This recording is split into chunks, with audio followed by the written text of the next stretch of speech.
Muy bien, bueno, queda claro después de lo conversado con el doctor Claudio Rama, con este eminente académico de la educación, doctor en ciencias de la educación, doctor en Derecho, licenciado en Economía, integrante asesor del Partido Colorado y, por cierto, desde cierto sector bastante integrado a esa interna, no solo del Partido Colorado, sino de la coalición de gobierno.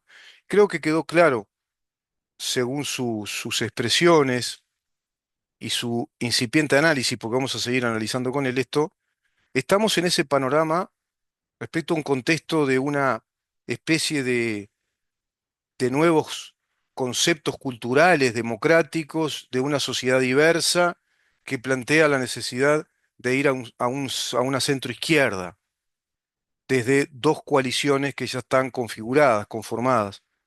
De todas maneras, creo que su análisis adolece de algunas debilidades, porque no toma en cuenta algunos elementos como el cambio generacional, por ejemplo. Pero que sí queda claro, de acuerdo a lo que manifiesta el doctor Rama, que el sistema político uruguayo para nada tiene concebido lo que venimos tratando, que es la batalla cultural como un concepto central de la actividad política, como el epicentro de una conducta política que evidentemente hay que estudiar a fondo, hay que analizar todas las estrategias políticas de las izquierdas marxistas organizadas en Latinoamérica y en el Caribe, analizar también ese caballo de Troya que es la Agenda 2030 con fortísimos condimentos marxistas, planteando un marxismo cultural o un posmarxismo, desconfigurando en puridad a los estados de derecho republicanos democráticos. Y la madre del borrego en todo esto, como diría el eminente periodista y académico español Jiménez, Federico Jiménez, es la educación. El sistema educativo es una usina formadora de ciudadanía, no solo de un capital humano hábil o idóneo para el trabajo o para la incorporación al mercado de trabajo y a la productividad de un país, que también lo tiene que ser, lo debe ser.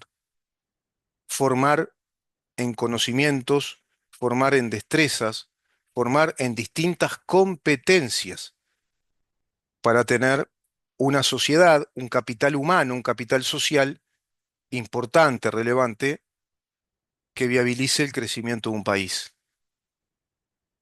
Pero por otra parte, ese capital humano cognitivo, ese capital humano científico, ese capital humano profesional, ese capital humano laboral, tiene que tener una contextura de formación ciudadana, una ética y el convencimiento de que es preferible vivir en una sociedad que esté organizada tratándonos a todos jurídicamente por igual, tan solo por la condición de personas, somos todos iguales ante la ley por el hecho de que somos la razón de ser de un Estado de Derecho, nuestra condición de ser humano, de personas, no estableciéndose ningún distingo entre ellas, excepto la de sus talentos y virtudes, dice el artículo octavo.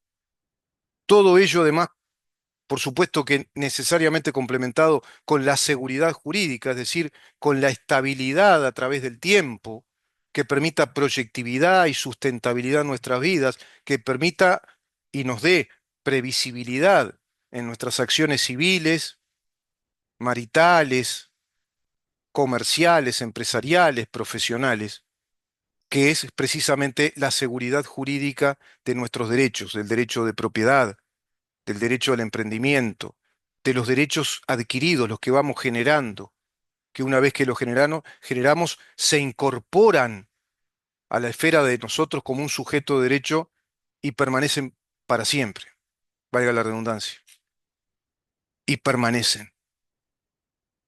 Los derechos adquiridos son eso, son los derechos que generás con tu acción civil, comercial, empresarial, social, profesional, vas adquiriendo en la dinámica de la vida derechos que obedecen a los derechos fundamentales de propiedad, de trabajo, de seguridad, de libertad, de honorabilidad y de vida. No es tan complejo el Estado de Derecho, sino que es muy científico. Pero todo eso está amparado por una ciencia jurídica que es ancestral y milenaria y se le llama ius naturalismo. Y eso se perdió. Hay nuevas corrientes y corrientes de pensadores jurídicos, de filósofos jurídicos, de doctrinos, del nuevo constitucionalismo, del nuevo institucionalismo. Hay movimientos como el movimiento institucional revolucionario, MIR, que tiene ya larga data en América Latina, en Chile, en México, que trabajan fuertemente en esa internacional marxista con elementos culturales que han transformado el pensamiento de generaciones de juristas y filósofos del derecho y teóricos del Estado hacia las ideas marxistas, con el neoinstitucionalismo.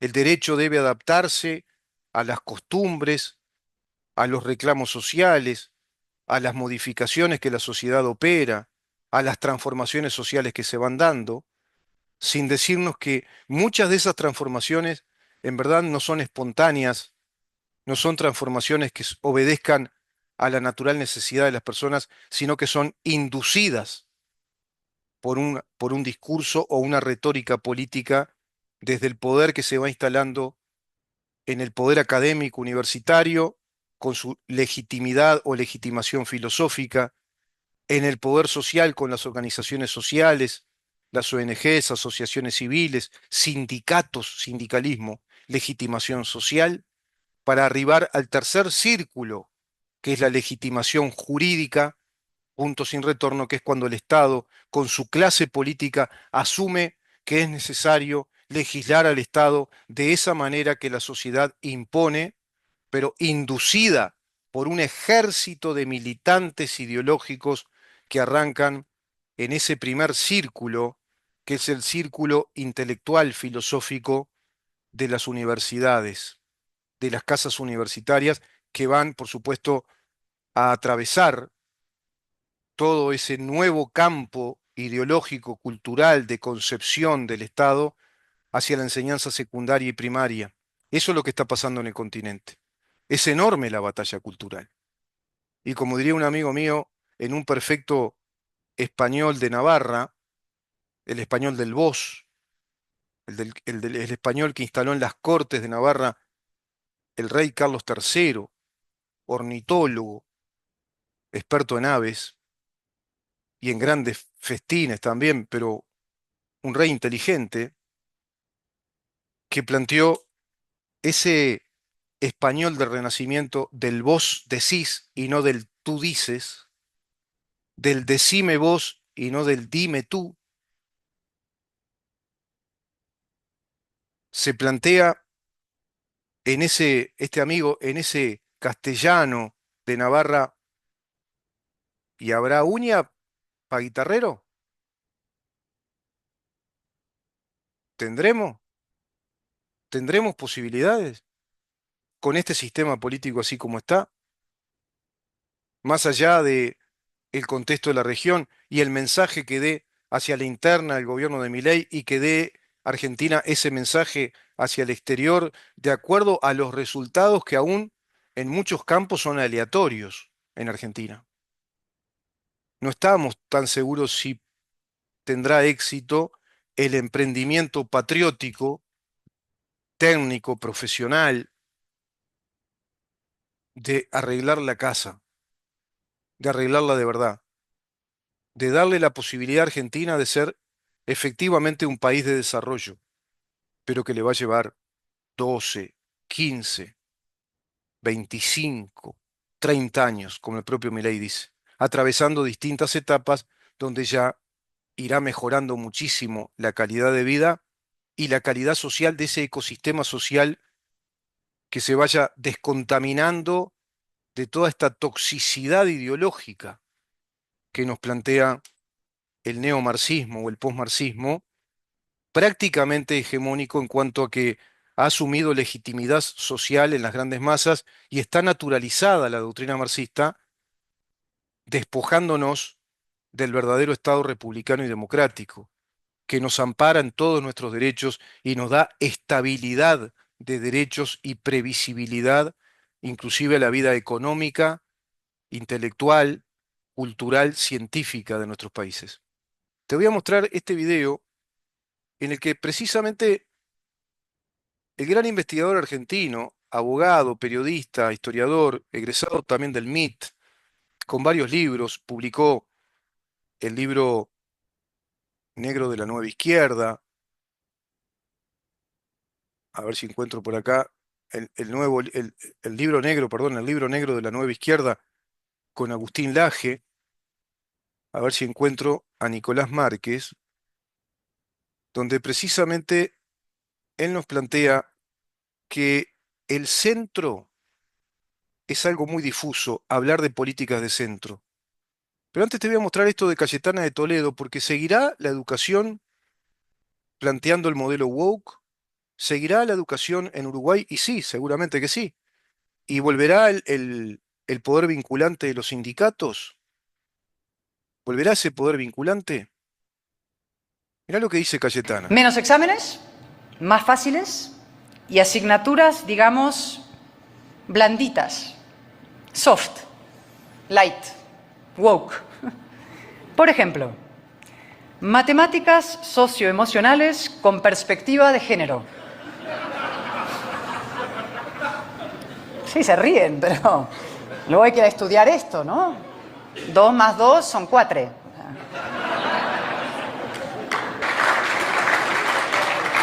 Y con esto vamos a competir con los chinos, con los coreanos y con cualquiera, ¿no?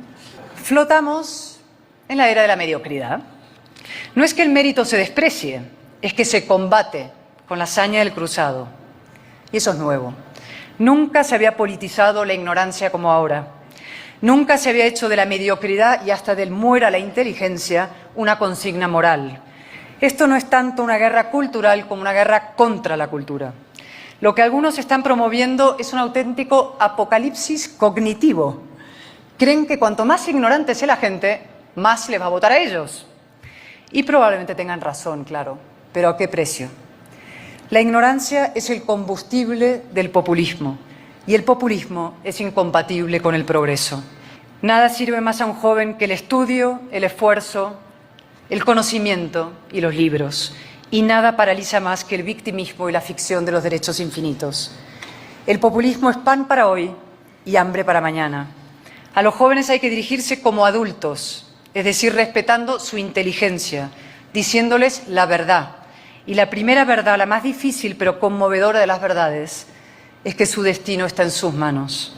No en las de ningún político, ni de derechas ni de izquierdas, tampoco en las del Estado, en las suyas. Solo hay una cosa más perjudicial para el pleno desarrollo de un joven que el papá Estado. El Estado mami. O peor todavía, el Estado mimo. El Estado de los mimos y cuidados integrales que prometen los populistas como si el dinero público cayera del cielo. Spoiler, no cae. El Estado no es un manantial de recursos infinitos ni debe serlo. No se acaba con la desigualdad igualando a todos por lo bajo y no se lucha contra la pobreza destruyendo la riqueza. Al revés, exactamente al revés. Todo esto que dice con total sabiduría Cayetana de Toledo, representando todo este movimiento de la batalla cultural desde España, un país muy castigado por el proyecto Foro de San Pablo y Grupo de Puebla, instalado en España ahora, qué es lo que representa el gobierno de Pedro Sánchez, qué es lo que representan los gobiernos de Colombia, de Bolivia, es lo que representa el Frente Amplio y que va ahora a encarnar nuevamente en otra edición de su gobierno, después de 15 años de desastre. Todo esto que dijo Cayetana de Toledo en Uruguay no está instalado en el sistema político. Esto no se plantea, no se plantea para nada. Todo lo contrario, y Odone habla de más impuestos, que es la única herramienta que tiene. El Estado no crea riquezas, el Estado no hace riquezas. El Estado te pide plata. Y cuando te dice que va a agregar un ministerio, una oficina más, una dirección más, una agencia, lo que fuere, o ingresar más funcionarios públicos, te pide plata, porque el Estado no genera riquezas. El Estado está para organizarnos socialmente. El Estado debe estar construido sobre la base de profesionales y técnicos al servicio público de la organización de la sociedad y no la sociedad al servicio del Estado. Por eso está muy bien ese banner que dice, estamos los que queremos vivir en nuestro Estado y están los que quieren vivir de nuestro Estado. ¿Seguirá ese sistema? Y sí, en Uruguay va a seguir. El sistema del cuatre, todes, ellas y ellos, los y las, la educación woke, todo eso se desprende de lo que manifiesta el sistema político uruguayo, de las señales. Beatriz Argimón, somos un partido progresista y de izquierda. Lo que manifestaba el doctor Rama es ir hacia una centroizquierda con todo eso que Cayetana critica porque termina en eso, en populismo. Ya es nuestro Estado populismo. Ya es el deterioro de generaciones y generaciones bajo un pésimo sistema educativo que lo que hace es crear ignorancia, crear ignorantes fácilmente manipulables. La oclocracia de la que habló hace muchos siglos y siglos antes de Cristo, Polibio, el gran historiador griego. Los dejo con esta reflexión. Un niño, pregunta un oyente, ¿podrá decirle a la maestra que no acepta decir las y los? ¿Un niño podrá decirle a la maestra que no quiere hablar en lenguaje inclusivo? Los niños están muy desprotegidos en todo eso. Y también las familias, porque violan criminalmente un principio cardinal de nuestro Estado de Derecho y de nuestra democracia, como lo es el principio de laicidad en nuestro sistema de enseñanza, despojándolo y colocando en su lugar el principio ideológico progresista woke de la ideología de género, del lenguaje inclusivo, de la sociedad igualitaria, de la economía planificada y de los héroes históricos de revoluciones comunistas, marxistas, todo eso dentro de los contenidos de estudio. Por lo tanto, no tenés ninguna posibilidad de nuevas generaciones formadas para vivir en un Estado republicano y democrático. No tenés generaciones formadas para comprender en verdad los beneficios de la propiedad privada, del sistema económico capitalista o de economía abierta de mercado. No tenés generaciones formadas en la separación de los poderes como una necesidad básica. No tenés generaciones formadas en el principio de igualdad ante la ley y en la seguridad jurídica. Tenés generaciones formadas ideológicamente a través de infinitos derechos del Estado protector y la eterna victimización por la condición de que le inventan ideológicamente, inventando necesidades sociales para inventar leyes que construyan ese poder político.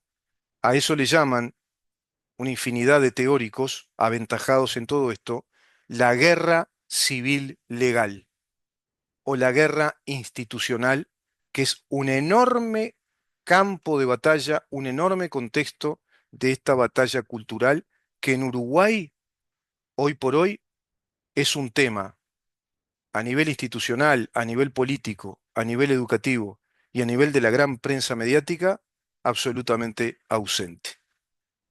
La seguimos, nos vemos mañana. Nos vemos mañana para seguir. No, hoy ya es viernes. Hoy es viernes, claro, Maxi. Buen fin de semana, Maxi. Bueno, me alegro. Sí, me alegro, está bien. Semana de trabajo impresionante, buenísimo. Fuerte, intensa, bueno. Bien merecido el descanso entonces, Maxi. Ah, que mañana trabajas igual de mañana. Bueno, lo que resta del fin de semana entonces a descansar. Y yo le digo a todos ustedes que nos reencontramos el próximo lunes a partir de las 10 de la mañana por CX30 Radio Nacional para seguir preguntando y viendo en dónde estamos.